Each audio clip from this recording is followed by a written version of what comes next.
नमस्कार and welcome to Himachal wire. एक और बहुत खूबसूरत मोहब्बत की कहानी लेके एक नया प्रोग्राम तैयार किया है। उम्मीद है आप सबको पसंद आएगा। जब वीडियो देखते हैं तो लाइक बटन ज़रूर प्रेस कर दिया कीजिए, मोटिवेशन मिलती है। और सब्सक्राइब तो करना ही है चैनल आपको। रेड बटन सब्सक्राइब और जो बेल आइकन है उस पर ऑल हिट कर दीजिएगा, तो जैसे ही वीडियो अपलोड होती है नोटिफिकेशन आ जाएगी आपको। आज की लव स्टोरी एक बार दोबारा से love stories from the Shimla hills written by Meenakshi Chaudhary से है। बालूगंज के शिव मंदिर के पास एक भूत घूमा करता था, एक लड़की का। प्यार में था वो भूत, मोहब्बत थी उसे, किसी का इंतज़ार किया करती थी। बस उसी की कहानी आज सुनाऊंगी आपको। तो कहानी शुरू होती है जैक और संजय के साथ। ये दोनों ऑक्सफोर्ड यूनिवर्सिटी के स्टूडेंट्स हैं। जो संजय है वो शिमला से है और जैक उसका दोस्त है, ऑक्सफोर्ड में उससे मिला था, उसके साथ वो शिमला आया है। जैक शिमला पहली बार आया है, लेकिन ऐसे जैसे शिमला को बहुत पहले से जानता हो। कुछ छूट गया है, उसे पूरा करने आया है। उसके दादा जो थे वो वाइस रीगल हॉल में सिक्योरिटी ऑफिसर थे। काफ़ी साल उन्होंने शिमला में बिताए। ये कहानी तब की है। जैक की दादी ने उसके दादा को शिमला में ज्वाइन नहीं किया।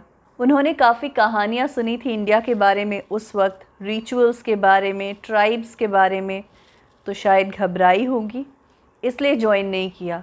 इतने सालों अलग रहने के बाद में जैक के दादा और उसकी दादी में काफ़ी दूरियां आ गई थी।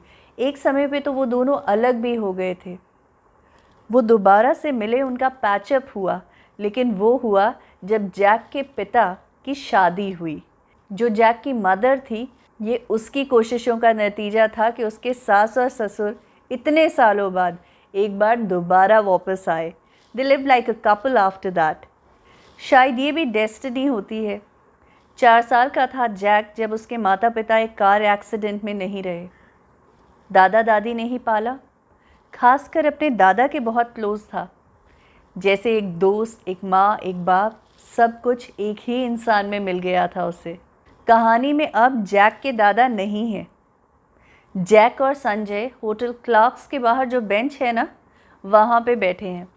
शिमला में शाम हो रही है, हल्का हल्का सा अंधेरा है।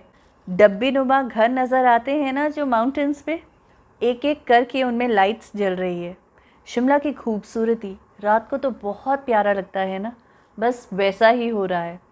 इतने में क्या होता है कि कुछ लड़कियां जा रही हैं, 2 मोटे मोटे बंदर ना जाने क्यों झपट पड़ते हैं उन पे।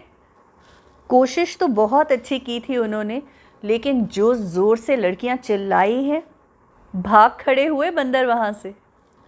तो संजय कहता है बस यही काम है इनका। ज़्यादातर छोटे बच्चों और औरतों को डराते हैं। डर के वो चीज़ें फेंक देते हैं ना, तो लपक के उठा लेते हैं वो। संजय एक सिगरेट जलाता है और सिगरेट जलाते हुए कहता है जैसे सारी चीज़ें लिखी हुई हैं भगवान ने पहले ही। तुम्हारा और मेरा यूं यहाँ पे बैठना, मेरा इस वक्त, इस समय ये सिगरेट जलाना, सब कुछ ऐसे लग रहा है जैसे पहले से ही सब लिखा है। हम तो बस किरदार हैं, हमें ये चीज़ करनी है। जैक उसे एक मुस्कान देता है और कहता है चलो मारिया बुक हाउस चलते हैं। वहाँ के ओनर जो थे पुराने वाले, वो मेरे दादा के अच्छे जानने वाले थे। सिर्फ किताबें देखेंगे, पुरानी किताबों से यादें इकट्ठा करेंगे। मेरे दादा और उनकी दोस्ती के बारे में बताने की ज़रूरत नहीं है। और एक एंटीक शॉप है मॉल पे, वहाँ पे भी जाना चाहता हूँ, उसके बारे में भी सुना है। संजय कहता है अरे वाह, तुम्हें तो बहुत कुछ पता है शिमला के बारे में। संजय जैक से पूछता है कल का क्या प्रोग्राम है। वो कहता है कल तुम्हें मुझे जाखू मंदिर लेके जाना है। जाखू टेम्पल जब वो जाते हैं ना, तो जैक का एक्सपीरियंस कमाल का है। वहाँ के बंदर उसकी सारी जेबों को अच्छे से ठटोलते हैं। जैक बड़ा हैरान होता है। मजाक में संजय से कहता है कि इन्हें तो एयरपोर्ट पे होना चाहिए, वहाँ पे बहुत मदद करेंगे ये सरकार की। फिर जैक संजय से कहता है कल मुझे जो बालूगंज में शिव मंदिर है ना, वहाँ जाना है। संजय अब थोड़ा परेशान भी हो रहा है कि हर रोज़ सुबह सुबह उठा के मुझे कभी इधर घुमाता है, कभी उधर घुमाता है। कहता है चलो चलते हैं। बहुत पहले गया था मैं अपनी माँ के साथ, वहाँ पे एक छोटा सा मंदिर था, ना जाने अब वहाँ होगा भी कि नहीं होगा। फिर कहता है नहीं नहीं, इंडियन टेम्पल है, एक बार जहाँ बन जाते हैं ना, वहाँ पे बस और बड़े और बड़े और बड़े होते हैं, ज़रूर होगा। जैक याद करता है उन पुराने दिनों को जब वो अपने दादा के साथ था। उसके दादा हमेशा खुश रहा करते थे, अच्छी खिलखिलाती बातें। लेकिन एक बार एक चिट्ठी आई उन्हें इंडिया से, किसी मिस्टर राणा ने लिखी थी। उस चिट्ठी को पढ़ने के बाद वो बहुत मायूस हो गए। उनकी आंखों में बहुत दर्द थी। कुछ दिनों बाद एक मैसिव हार्ट अटैक भी हुआ। थोड़े दिनों बाद वो ठीक तो हुए, बोलने लगे, पर ज़्यादा दिन रह नहीं पाए। हार्ट अटैक के बाद जब बात करने लगे थे तो उन्होंने जैक को बताया था कि किसी जगह को प्यार करने के लिए वहाँ के किसी इंसान को प्यार करना बहुत ज़रूरी होता है। और मुझे लता नाम की एक लड़की से प्यार हो गया था वहाँ पे। बहुत अच्छा लगता था उससे मिलके। हम दोनों बहुत समय साथ बिताते थे। हालांकि भाषा नहीं आती थी एक दूसरे की हमको, लेकिन वो मेरे साथ होती थी और उसका होना मुझे मेरे होने का एहसास दिलाता था। एक बार मॉर्निंग वॉक पे जाते हुए मिल गई थी मुझे। पैर मुड़ गया था उसका, रो रही थी रास्ते में। तो मैं उसके पास गया, मैंने उससे मदद के लिए पूछा। बहुत शर्मीली थी, आंखें भी नहीं उठा सकी ऊपर, बस नीचे देखती रही और दर्द में कर्राती रही। उस दिन उसकी मदद की थी मैंने। धीरे धीरे मुलाकातें बढ़ने लगी। देखो, उस मुलाकात में बहुत मज़ा था। ज़्यादा बात नहीं हो सकती थी, पर एहसास था एक दूसरे का। धीरे धीरे काफ़ी बोल्ड हो गई थी वो। हम लोग अक्सर बालूगंज के शिव मंदिर जाया करते थे। दिन में कई दफ़ा उसे मैं ये कहता था कि तुम्हें तो मैं अपने साथ लंदन ले जाऊंगा। ये बात उसके मन में बस गई थी।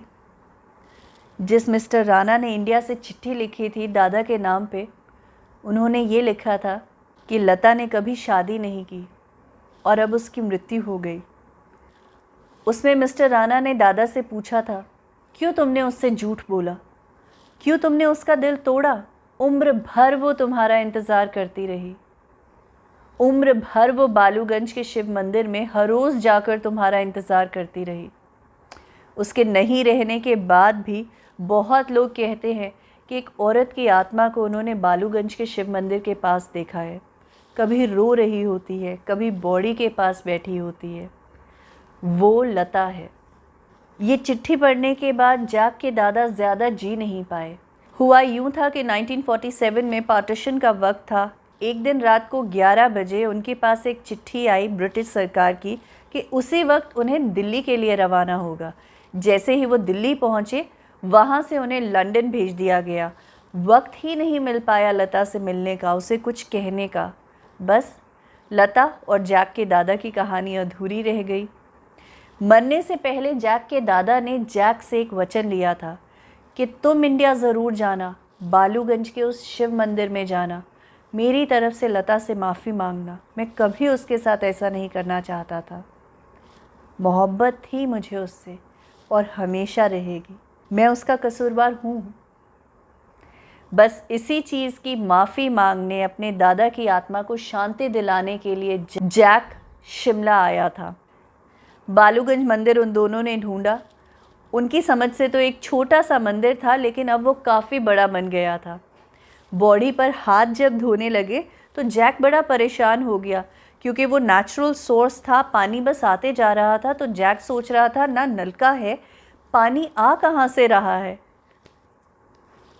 खैर, जूते उतार के जब दोनों अंदर गए, जैक ने हाथ जोड़कर माफ़ी मांगी लता से, भगवान से कहा, प्लीज़ उसकी आत्मा को शांति दे दीजिए, प्लीज़ मेरी दादा की आत्मा को माफ़ कर दीजिए, कहिए ना ये लता से।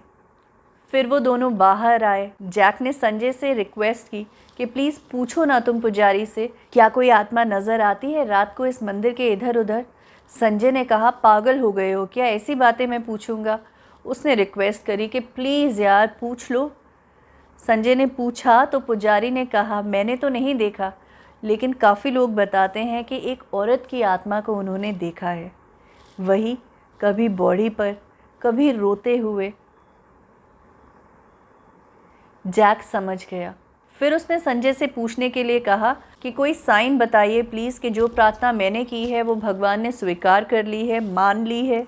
पुजारी जी ने झट से जैक के हाथ में एक फूल दिया और कहा इसे शिवलिंग के ऊपर रख दो, प्रार्थना करो और अगर ये नीचे गिर गया तो तुम्हारी प्रार्थना स्वीकार हो गई। पर उन्होंने ये भी कहा कि कई बार ऐसा होने में दिनों दिन लग जाते हैं। जैसे ही जैक ने वो फूल शिवलिंग पे रखा, अपने हाथ जोड़ के प्रार्थना की तो संजय चिल्लाने लगा, फूल गिर गया, प्रार्थना तो स्वीकार हो गई, अरे वाह। जैक ने अपने मन में शुक्रिया किया कि आज उसके दादा की आत्मा को शांति मिल गई और लता इतने सालों से जिसकी आत्मा भटक रही थी उसे भी। So that was it, The Ghost That Loved. Thank you for watching Himachal wire. Subscribe ज़रूर कर लीजिए चैनल को, वीडियो देखते हुए लाइक कीजिए please. Until next time, bye bye.